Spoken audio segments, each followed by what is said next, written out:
Ethiopia, 1976. The country is torn by civil war. The Derg, a Marxist military junta, has seized power in a bloody coup. Their brutal campaign of Red Terror targets all opposition, from anti-communists to Eritrean separatists. In this chaos, no one is safe. But one group faces a dire threat, an ethnic minority few have heard of: the Beta Israel, the Black Jews of Ethiopia.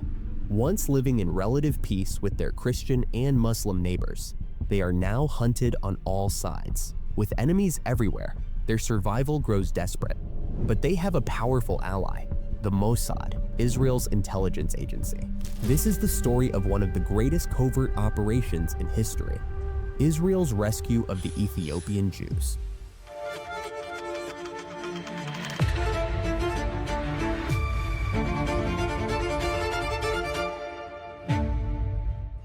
(1977) Israel. Menachem Begin rises to power after almost 30 years in opposition. Israel's first right-wing prime minister, Begin's primary mission is clear: bring Jews from all corners of the earth to Israel. His first speech in the Knesset is a stark reminder of the Holocaust. He declares that Israel will not repeat the mistakes of the past. Israel would be a sanctuary for Jews under threat, no matter where they were from or what they looked like. Shortly after taking office, Begin meets with Yitzhak Hofi, the head of the Mossad. His order is simple: bring me the Ethiopian Jews. No Israeli prime minister had ever given such a direct order. The Ethiopian Jews had been largely ignored by Israeli society, but Begin was different. His humanitarian mission would change everything. In 1973, one of Israel's chief rabbis finally recognizes the Beta Israel as authentic Jews, descendants of one of the lost tribes. Enter Tekela Makanen, a member of the Beta Israel, a man whose fate is tied to Begin's mission. The Mossad has its orders: bring the Ethiopian Jews to Israel. But how? In July 1977, the situation changes. Ethiopia is invaded by neighboring Somalia. The Derg loses its US military support due to its human rights violations. Ethiopia needs a new ally. They turn to Israel. President Mengistu Haile Mariam sends a secret message to the Mossad. He requests fighter jets to fight Somali forces. But Danny Limor, a Mossad agent, sees an opportunity. Danny, who had joined the Mossad after surviving the Yom Kippur War, knows the stakes. Raised in Uruguay and brought to Israel as part of the Youth Aliyah program, Danny is no ordinary agent. He knows the power of Israel's diversity and its duty to protect all Jews, no matter their origin. Danny takes the message to his superior, Dr. David Kimchi. They take it straight to Hofi. Hofi's orders are immediate: go to Ethiopia, meet with Mengistu, and secure the deal. But Kimchi wants someone with fresh eyes, someone who won't just follow orders. He picks Danny. The next night, they board an unmarked military plane to Addis Ababa. At the Imperial Palace, they meet Mengistu. He tells them that Fidel Castro had just sat in one of the very chairs they occupy. Danny nods, recalling the influence of Che Guevara's writings. As the meeting unfolds, Kimchi begins to outwit Mengistu. The Ethiopian president agrees. Israel will send arms, and in return, every plane will carry Ethiopian Jews on the return flight. Kimchi gets his deal: no bombs, just small arms. Within a month, an Israeli plane lands in Ethiopia. Its cargo is simple: machine guns and ammunition. But on the return leg, the guns are replaced by 63 Ethiopian Jews. By December 1977, another plane follows the same route, bringing 61 more Beta Israel. Begin's mission is becoming a reality. They had a system, small and secret, to bring the Ethiopian Jews home. But that system was soon shattered, not by Ethiopia, but by Israel's own foreign minister. While in Zurich, a journalist asked him, "Is it true that you're helping the Ethiopian regime militarily?" He paused. He could have denied it. He didn't. "Yes, we do." The news broke. Mengistu's allies were outraged. His critics from neighboring countries were furious. "You're accepting arms from the Zionist state?" they demanded. The backlash was swift and fierce.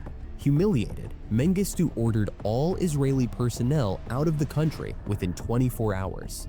The same people he'd invited to fight his rebels. And just like that, Israel's hope of rescuing more Ethiopian Jews came to an abrupt end. The plan to rescue the Beta Israel Jews was back at square one, but Begin's order was still in effect.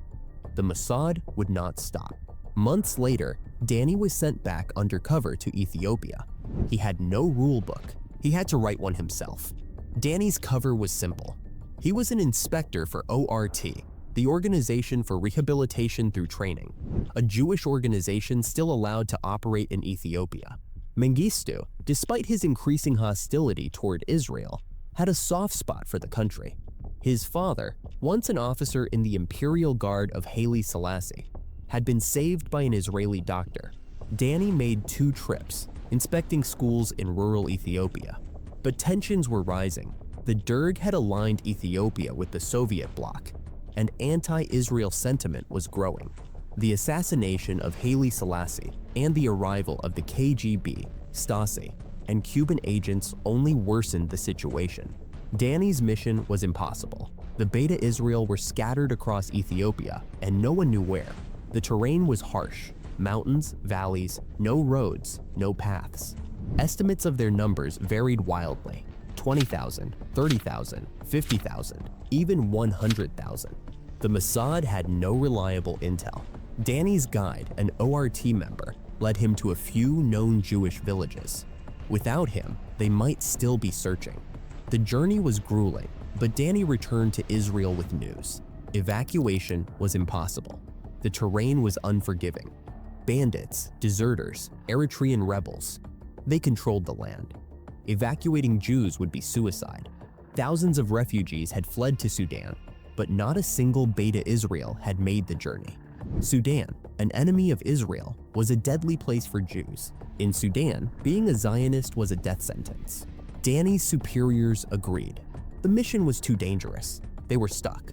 But the situation for the Beta Israel grew more desperate. Among them was Faraday Aklam, a local leader and committed Zionist. In his youth, Faraday had tried to flee Ethiopia and make his way to Israel, but failed. His passion for Zionism never died. In the volatile political climate, his stance made him a target. Both the Derg and the rebels saw him as a threat. In 1978, the Derg issued an arrest warrant for Faraday. Death was all but certain. Forced to flee, Faraday left behind his family and embarked on a dangerous journey to Sudan. The border was closed, and the region was full of bandits. But Faraday saw an opportunity. He paid a smuggler to guide him across. The journey was brutal: jungle, mountains, rivers, extreme heat. After 5 days, he made it to a refugee camp in Sudan. Conditions were appalling. No food, no water, no hygiene. It was hell, but Faraday had no choice. Exhausted and starving, he reached out to Jewish organizations in Europe for help. In a telegram, he asked for a ticket to Europe or the US. Then he waited. One telegram made its way to Geneva, where it caught the attention of a relief official. The message quickly reached Mossad, who set the wheels in motion. The mission was risky, but Mossad knew it could change everything. If Faraday managed to escape Sudan, it could set the precedent for rescuing other Ethiopian Jews. Danny was chosen for the job, fresh off a mission in Nigeria, but determined to take it on.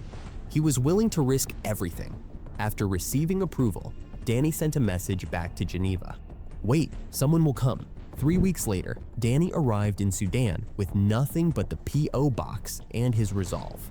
Posing as an anthropologist, Danny secured a forged visa. Sudan, deeply suspicious of Westerners, was a dangerous place to be, especially in the late 70s. But he couldn't afford to hesitate. His search began methodically in Khartoum, visiting shop after shop asking about Faraday. But it was a week before anyone gave him a second look. In a small wig shop, the shopkeeper asked, "Why do you ask?" Danny told him he had seen Faraday's wife and had a gift for him. He left a message. "If you see Faraday, tell him I'll be at the Blue Nile Hotel from 6 to 7. That night, Danny waited on the hotel veranda, but no one showed. The next night, A man walked up the stairs, avoiding eye contact, scanning the crowd. Danny wasn't sure, but the man's face was unfamiliar, Ethiopian or Eritrean. He returned the next night. This time, their eyes met briefly. Danny followed him. When they reached the end of the veranda, Danny called out, "Are you Faraday Aklum? Did you ask for a ticket?" "Because I'm your ticket." The man stopped. "And who are you?" Danny introduced himself as a European Jew sent to help Ethiopian Jews escape. Faraday's face lit up. Danny knew it was him. "I can't do this alone," Danny said. "I need your help. In return, you'll get a ticket wherever you want." Faraday agreed, uncertain but trusting. After all, Faraday had never met another Jew in Sudan. They set off to search the refugee camps across Sudan, looking for other Jews. Danny bribed a local for a Land Rover Defender, the mechanical camel, capable of crossing the desert with minimal fuel. They didn't get far before they hit a roadblock. A soldier with a Kalashnikov demanded papers. Danny handed over his passport. The soldier looked between the passport and Danny's face. Then, without warning, the soldier pointed his gun at Faraday. Danny froze. He couldn't let that happen. In Arabic, Danny barked, "He's not going anywhere. Go call the commander." The soldier hesitated, then turned to fetch the commander. Danny saw his chance and gunned the engine. The roadblock parted. The soldiers didn't shoot. As they escaped into the desert night, Danny and Faraday realized they couldn't risk stopping again. From now on, they would only travel at night. Fuel was the next issue. With no gas stations outside Khartoum, they were forced to rely on military camps, which only increased their risk. One day, while refueling at a military camp, Danny passed the time with a handheld game. The sergeant noticed, took him to the governor, and began questioning him. The governor was suspicious. "What is this device?" he asked, thinking it was a transmitter. Danny pretended not to speak Arabic. When asked if he had a permit to be in the military zone, Danny feigned ignorance. "I've never heard of such a permit," he said. The governor was baffled. "How did they let you through the roadblocks?" Danny shrugged. "They waved me through like this," and made a waving gesture. The governor laughed, but remained cautious. After some back and forth, Danny convinced him he was an anthropologist. The governor issued a permit, but warned Danny, "Stop staying in refugee camps. You'll be killed." Danny's days were spent searching for Ethiopian Jews, but still, nothing. No leads, no signs, no one to rescue. Back at Mossad headquarters, the silence had stretched on for over 2 months. Communication was difficult, the technology was basic, and contact between Israel and the field was slow. One afternoon, Danny wandered into the governor's office, casually greeting him. He noticed several phones on the desk, a rare luxury in Sudan. "Which one works?" Danny asked. His curiosity piqued. The governor, without hesitation, pointed to one of the old hand dial phones. "Do you think we can call Paris?" Danny asked. The governor grinned, dialing the number Danny handed him. A few minutes later, the phone rang. Danny picked up. On the other end, an electronically distorted voice crackled through the receiver. "Have you found any merchandise?" The voice asked. "Not yet," Danny replied, his voice even. But then came the line that made his blood run cold. "Dad wants to see you, urgently." Dad, meaning his boss. The message was clear. The mission was over. It was time for Danny to return. His time in Sudan had run its course, but Danny wasn't ready to give up. Not yet. He turned on his heel, leaving the office. As he stepped out of the building, he spotted a policeman dragging Faraday by the collar of his shirt, hauling him toward the police station. Rumors had begun to spread. There was talk of a potential escape route for Ethiopian Jews. And in that moment, Danny realized this could be their chance. Danny's decision was made. He defied the orders from Mossad to return to Israel. Instead, he reached out to Faraday, telling him he needed to travel to Europe for some pressing matters. "I'll be back," Danny promised. "I'm not going to abandon you. Jews don't leave Jews." With that, Danny flew to Paris, hoping to buy himself a bit more time. In Paris, Danny called Mossad's head, Yitzhak Hafi. "You have no results." Hafi's voice crackled through the encrypted line. "Come back now. Danny begged for another chance, another month. A tense silence followed, and finally, Hafi relented. "You have 1 week. If you don't find Jews, you leave." With renewed determination, Danny returned to Sudan. He met Faraday outside a refugee camp, and this time, Faraday introduced him to 2 emaciated men, Ethiopian-Jews, the first Danny had found in Sudan. They were connected to others. The mission was back on.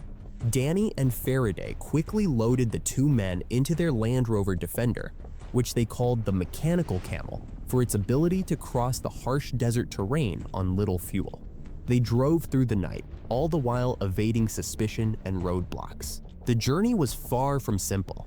Sudanese soldiers were everywhere, and Danny knew that they couldn't risk being caught. Every step was calculated. One wrong move, and their mission could be over. Danny and Faraday finally found their way to a hotel in Khartoum. They hid the refugees there, giving them strict instructions to stay out of sight.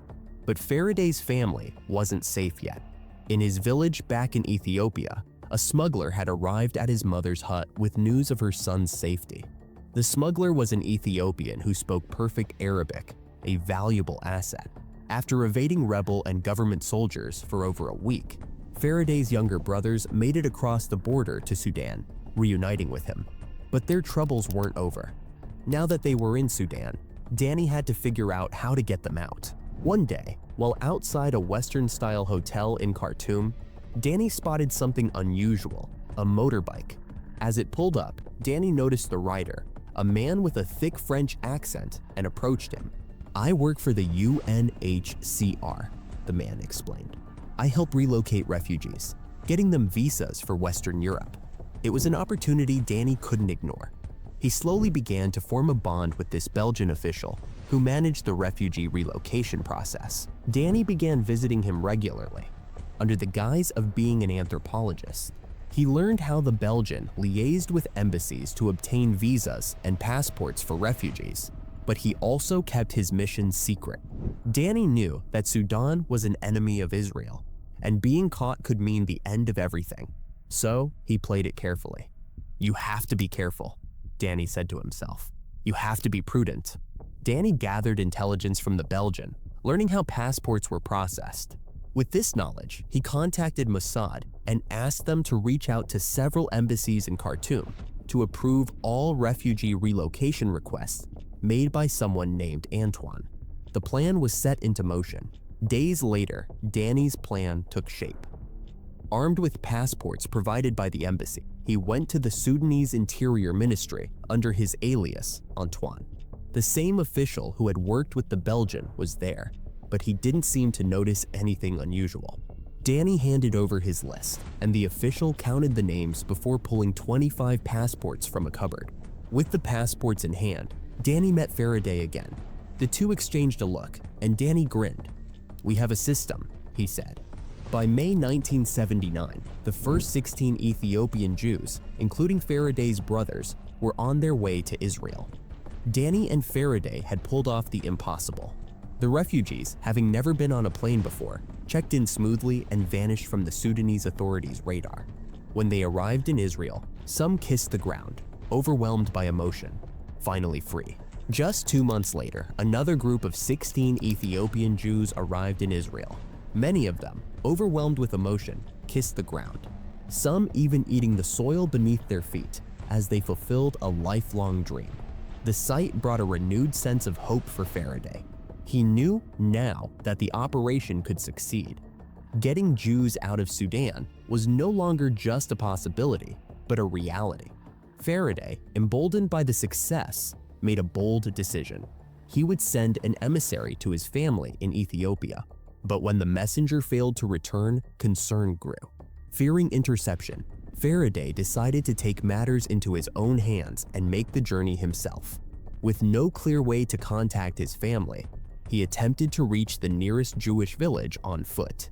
Danny, though under strict orders not to cross the Sudanese border, couldn't let Faraday go alone. "If you go, I'm going too," he said firmly. But they both knew the danger of a white man crossing into Ethiopia. Danny quickly devised a plan to disguise himself. "You paint me. I'll dress local, and we'll travel by night. At night, nobody can see this is fake, Danny suggested. Faraday, though unsure, agreed and covered Danny with charcoal. For 3 grueling nights, they traveled together, crossing the border into the northwest of Ethiopia, where they arrived at the Jewish village. The elders were wary of them, but Faraday spoke swiftly, urging them to help guide their people across the border. When the elders saw Danny's face, they recoiled, as Faraday had failed to disguise the streaks of charcoal on Danny's skin. Faraday, thinking quickly, wiped a streak from Danny's face, revealing his white skin. "This is a white brother," he explained. The villagers, having never encountered a white Jew before, were intrigued. This meeting marked the beginning of a new phase in their efforts to bring Ethiopian Jews into Sudan from different regions of the country. As the system grew, Danny rented 2 compounds on the outskirts of Khartoum to house up to 70 people at a time. But the airport route was becoming increasingly strained. There was a need for more creative solutions. Faraday had one in mind: using family passports. This would allow multiple Jews to escape under a single identity. Danny knew it was a risky move, but the urgency was growing. Together, they fabricated a family, complete with photos and names, and went to the check-in desk. The official, bemused by the passport, hesitated. "This is unusual," he remarked. Danny, quick on his feet, explained. "The United Nations is sensitive to environmental issues. To save trees, they've started using family passports to reduce paper waste." After a tense pause, the official stamped the passport and allowed them to pass. Danny repeated the same story to the Belgian representative who, without question, accepted the explanation. The family passport scheme had worked. This success marked a pivotal moment in the operation. Danny's confidence grew, and the number of people they could rescue surged. The most audacious move, however, came when they used a single passport for 15 people, 13 children, and 2 adults. The photo was so small, the faces barely visible, yet the passport passed through the system undetected. Mossad still keeps that passport in their private museum as a symbol of Danny's ingenuity and commitment. At this point, Danny felt that Faraday, who had become indispensable to the operation, deserved official recognition from Mossad. His efforts were extraordinary, but headquarters insisted that Faraday undergo formal training in Israel.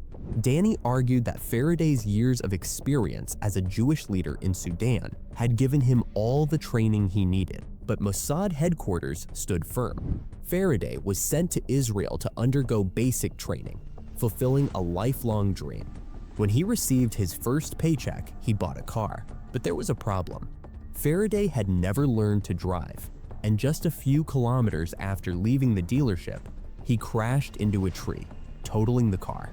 Despite the mishap, Mossad understood Danny's point. Faraday had all the skills he needed without formal training. Within a week, Faraday was back in Sudan, re-energized. The operation expanded further as more Ethiopian Jews made their way into Sudan. However, as the number of refugees increased, so did the risks. One day, while Danny and Faraday were at the ministry collecting passports, an unexpected event occurred. As Danny exited the building, he saw Faraday being dragged by a policeman. Without thinking, Danny leaped into his Jeep and gave chase, following them to the police headquarters. Inside, Faraday was locked in a windowless room. His worst fear had come true. He had been caught. But when the door opened, it wasn't a policeman who entered. It was Danny, who had pushed past the guard. Faraday, who had tried to bribe the officer en route, admitted his mistake, but the situation only worsened when a towering officer entered and began shouting at Faraday in Arabic. When Faraday, not speaking Arabic, admitted his inability to understand, the officer struck him. Danny, instinctively, confronted the officer, but the confrontation ended with both men being thrown into a prison cell. The cell was grim, dark, cramped, and filled with criminals, not refugees. Danny, relying on his Mossad training, assessed the situation immediately. He positioned himself against the wall, away from the center of the room. The stench was unbearable, but he focused on the task at hand. When he tried to light a cigarette, a prisoner swiftly took it from him. Danny noticed the man in charge and, quickly assessing the situation, offered him a deal. He would provide cigarettes, bread, and water in exchange for protection. The man agreed, ensuring that both Danny and Faraday would be left untouched. But getting Faraday out of prison was another matter entirely.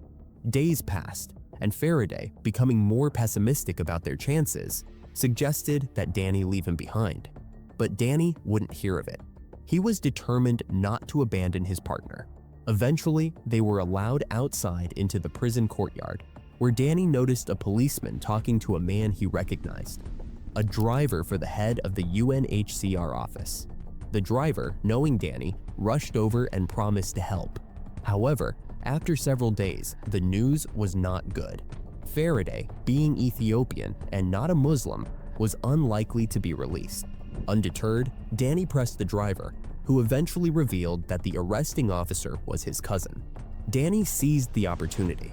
He insisted that the charges against Faraday be dropped, no matter the cost. 2 days later, Danny was called into the commanding officer's office, where he was told that the bribery charges against Faraday had been withdrawn. There was a catch. Danny had to pay a fine and cover the cost of food and water during their detention. Danny agreed, paying the necessary sum. After 11 days in prison, both he and Faraday were released. In Mossad, it was mandatory to report any imprisonment in enemy territory. Danny knew that doing so would mean the end of their mission, so he chose to remain silent. He confided in his division head years later, after both men had left the service. Looking back, they agreed that Danny had made the right choice. He had learned in the field to do whatever it took to complete the mission, even if it meant breaking the rules. As the numbers of Ethiopian Jews trying to escape began to rise, Faraday moved swiftly. He created a network, a committee, recruiting trusted Jewish members to manage evacuations. Faraday would give the orders, how many Jews needed to be moved, and the committee would carry it out. They'd lead the refugees to Danny, who would get them out, always one step ahead.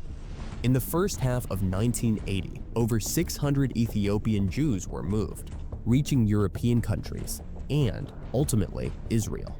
A system was in place, and it was working, until the reports from Port Sudan came in. Danny and Faraday immediately set out to investigate, but when they arrived, they found nothing. No one. Returning to Khartoum, they visited one of their safe houses. Danny knocked. Silence. He knocked again. Still nothing. Faraday, ever the realist, could sense something was off. He gave Danny a look, a nod. It was time to go. But just as they turned to leave, the door flew open. 2 armed men emerged, guns drawn. One man shoved Danny against the wall, pressing the barrel of the gun to his face, barking orders in Arabic. Danny's mind raced. He didn't panic. He took control. He grabbed the gun slowly, methodically, pushing it away from his face. "We're from the United Nations," he said, his voice calm. Then, without a second thought, he turned his back to the men, walking toward the car. "If he shoots, he shoots. What can I do?" he thought, adrenaline pumping through his veins as he sped off. Faraday crouched low in the footwell, out of sight. As soon as Danny reached the second compound, he knew things had escalated. Climbing the high wall, he surveyed the situation. A committee member informed him that the secret police had located the first compound. And worse, they had a photograph of Faraday. The mission was compromised. Faraday's face would be plastered at every border, every checkpoint. Danny, thinking quickly, had no choice but to act fast. He found a place to hide Faraday among the trees and rushed to the airport. Using his long-standing connection with a ticket agent at Swiss Air, Danny convinced the woman to help. Faraday, he said, was gravely ill, suffering from tuberculosis. He needed to be evacuated immediately. The ticket agent hesitated, but Danny's persuasion and a small bribe did the trick. Faraday, now disguised as a sick man, would bypass customs using the VIP lane. The plan was simple, but risky. In the dead of night, the team drove to the airport. As they reached the plane, Danny whispered, "You're going to cough all the way until you're out of Sudanese airspace." At the plane steps, Danny and Faraday shared an emotional embrace. their mission coming to an end. In the 18 months they worked together, Danny and Faraday smuggled over 600 Ethiopian Jews out of Sudan. Yet there was a price to pay. Both men had lost their marriages.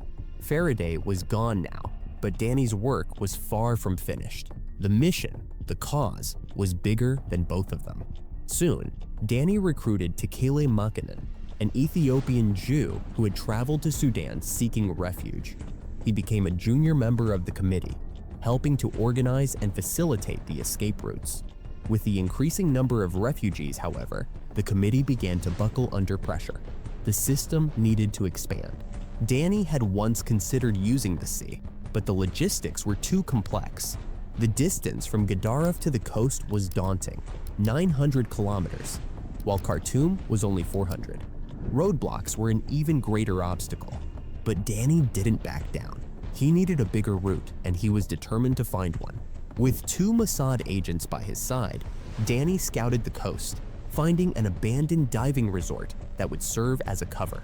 Negotiating with Colonel Majub, the Director General of Tourism, Danny secured the property for $250,000 a year. It was a huge gamble, but it had to be done. The resort would act as a front for future operations. With the base secured, Danny's team prepared for bolder, riskier missions. In March 1982, as the operation was reaching new heights, disaster struck. Sudanese soldiers ambushed the beach where Danny and his team were evacuating a group of Jews. "Stop, or we will kill you," the soldiers shouted. Tension soared. One soldier charged the boat, Kalashnikov in hand. As he neared the water's edge, he fired. The boat was already disappearing into the mist. The mission was on the brink of exposure, and if they didn't act fast, Danny and his team would be facing prison, or worse, execution. The story of Operation Brothers is one of the most remarkable and dangerous missions in Mossad's history. It's a tale of courage, risk, and sacrifice, of Europeans risking everything not to enslave, but to rescue Africans. Listeners hear the voices of those who lived through it, the agents who were part of the operation. One recalls, "I was swimming back when I looked up and saw 20 soldiers with guns. I thought, that's it, I'm exposed." Another agent shares the terror of being in a hostile Muslim country, where being Jewish could mean death. The story then shifts to 1981, when Ruby Viterbo, a diving instructor at Neviat Resort on the Sinai Peninsula, became unknowingly involved. With Israel's return of Sinai to Egypt, Ruby's career was nearing an end. But when he met 2 former Israeli Navy commandos, everything changed. They introduced Ruby to the mission that would change his life forever. The man who approached him? None other than Danny Limor. Ruby's recognition was instant. The operation was familiar. His friend had written a book titled Black Brothers, a reference to the Ethiopian Jews.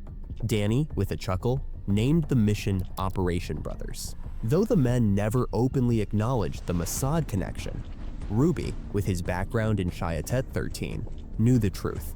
He was the perfect choice for the operation. The team came together quickly, each agent subjected to exhaustive psychological testing and briefed on their roles. There was some skepticism when one agent raised an eyebrow at Ruby's humor, questioning the use of KGB on his CV. But it was clear. Ruby's training had prepared him for whatever lay ahead. Armed with false identities, the team set off for Sudan. Danny took the unprecedented step of assuming both the role of field commander and department head within Mossad, a dual role that raised eyebrows back at headquarters. His decision to use a holiday resort as a cover story was met with resistance. Mossad HQ feared it would compromise the mission, but Danny was resolute. The Jewish refugees in Sudan were in desperate need of help, with disease ravaging the camps and whispers of disappearances swirling. After much debate, Danny's argument won out. The resort would be repurposed for the operation. As the team made their way to the coastal area, they passed the Gedaraf refugee camp. Its dire conditions only deepened their resolve. Upon arrival at the resort, nestled between 2 lagoons and untouched by time, the team paused to take in the beauty of the abandoned village. There was no time for rest. That night, Ephraim Halevi, the senior Mossad official overseeing the operation, gave his approval before departing for Israel.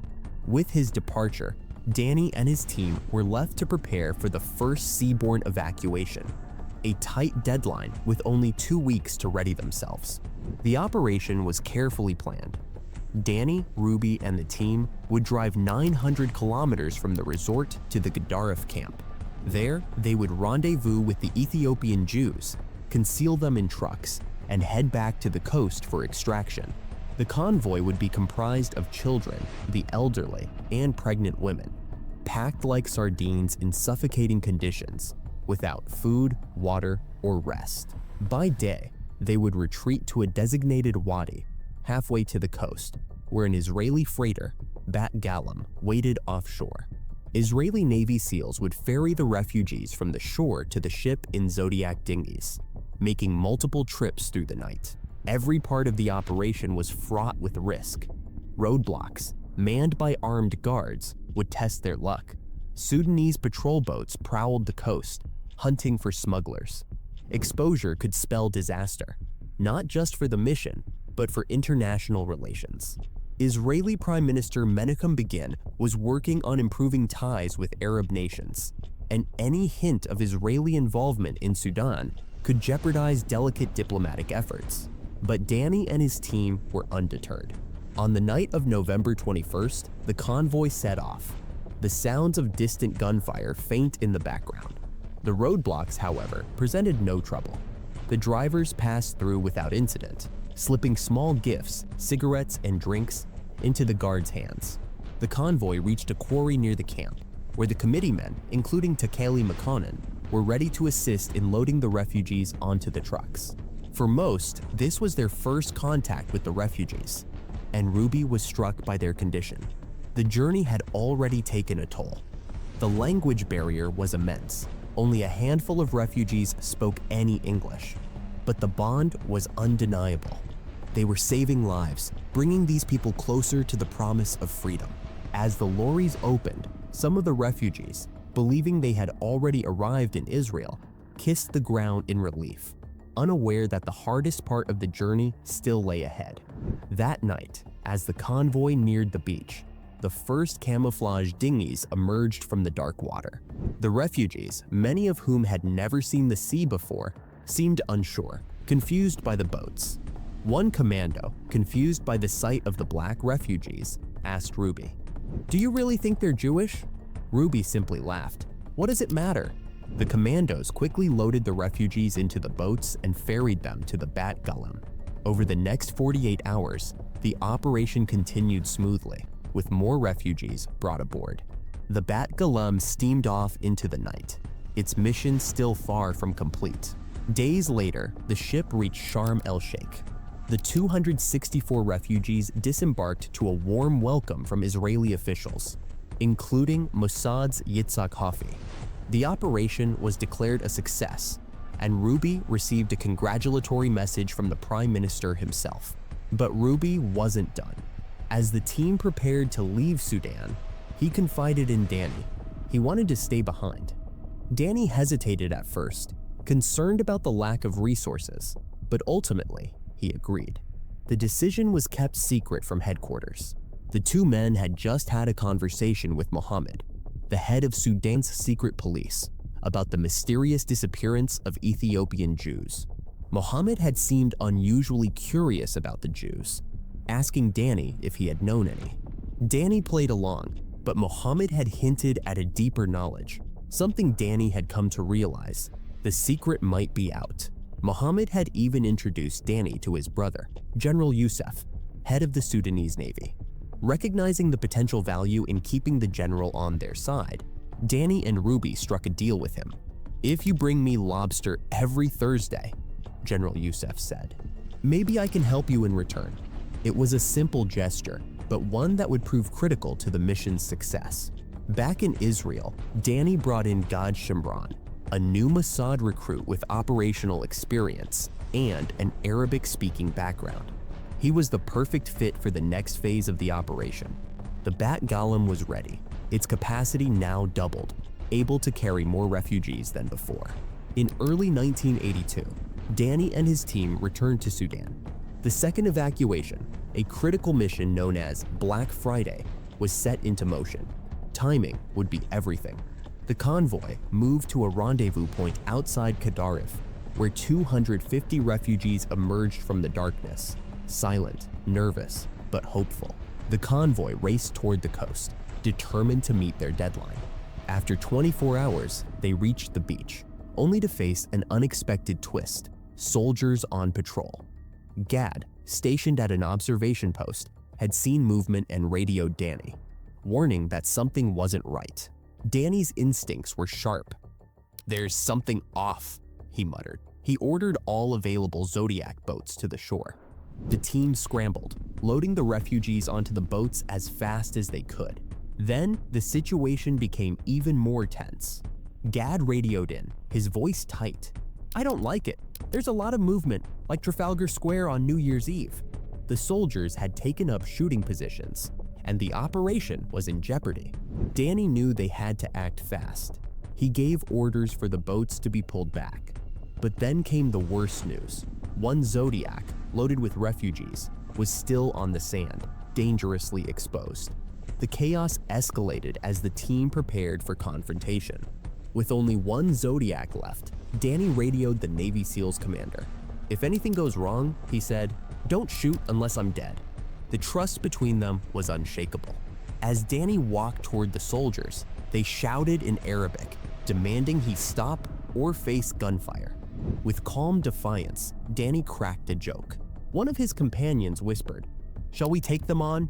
We're 3. They're 40. Danny, always grounded in reality, smiled. "Not yet, but it's funny."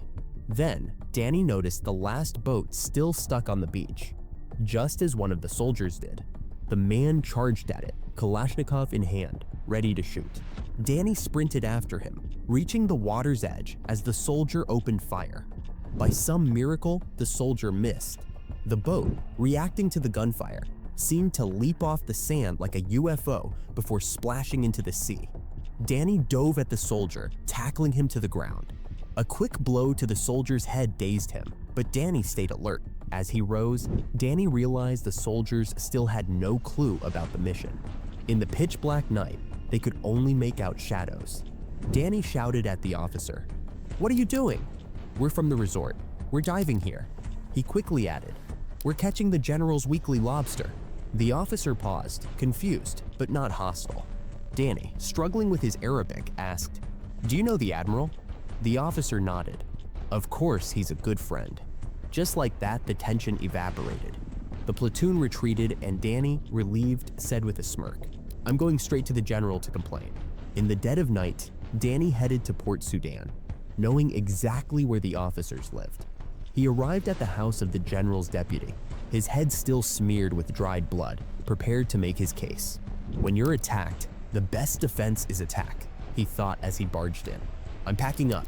I'm taking my team, and we're leaving the resort. It's too dangerous to keep working like this. I can't put my tourists at risk."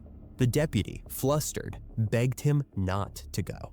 The next morning, Danny met with the general, the very man they served lobster to each week.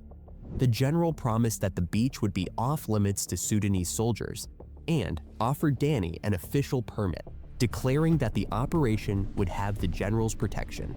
But when Danny returned to the resort, he found the report had already reached headquarters. As expected, the order came to abandon the operation. "If we do that, we can't come back," Danny thought, refusing to follow the directive. He disobeyed the order from Mossad's Yitzhak Hafi, believing that it's not the army, and they don't shoot you for disobeying field conditions. To mend relations with Hafi, Danny soon realized that he had no choice but to follow the order. He gathered his team, saying, "I'm going back to Israel to convince the chief that everything's fine." In Israel, Danny met with Hafi, explaining the urgency of the situation. Malaria and dysentery are killing Jews daily. Some refugees have been exposed to the Sudanese police, Danny insisted. "We need to keep going. The resort is the perfect cover." Hafi, pragmatic and open to change, reconsidered, allowing the operation to continue. However, a reprimand went into Danny's file for disobeying orders. Though, in hindsight, it was the right call. A few months later, the operation shifted gears. Sea evacuations were now too risky, but Danny found an unexpected ally in the Israeli Air Force, which proposed airlifting the Ethiopian Jews out of Sudan.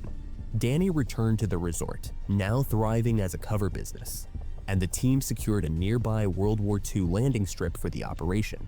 The plan was approved by Prime Minister Begin. The first airlift took place in May 1982, using a Hercules C-130 plane to evacuate 200 Ethiopian Jews. It was a huge success, one of the team recalls. But then, Palestinian gunmen shot the Israeli ambassador in the UK. In retaliation, Israel invaded Lebanon. Danny, a reservist paratrooper, went to the front lines. The operation stalled. By September, the war had subsided. Danny returned and Operation Brothers resumed, this time relying on airlifts to evacuate the refugees. The C-130S now landed in Sudan with precision, under extreme risk. Despite setbacks, Danny and his team evacuated thousands of Ethiopian Jews. As the operation continued, Danny's role shifted. Exhausted after 5 years, he decided it was time to step back. He had built evacuation routes, been imprisoned, established a resort, and rescued thousands. Operation Brothers' legacy continued, rescuing over 7,000 Jews. By 1985, the operation had ended, but the remaining Jews were evacuated in a separate operation, Moses. Danny's decision-making, leadership, and chutzpah were the driving force behind the operation's success. As one team member put it, if it wasn't for Danny's extraordinary judgment, this operation would never have been accomplished the way it was.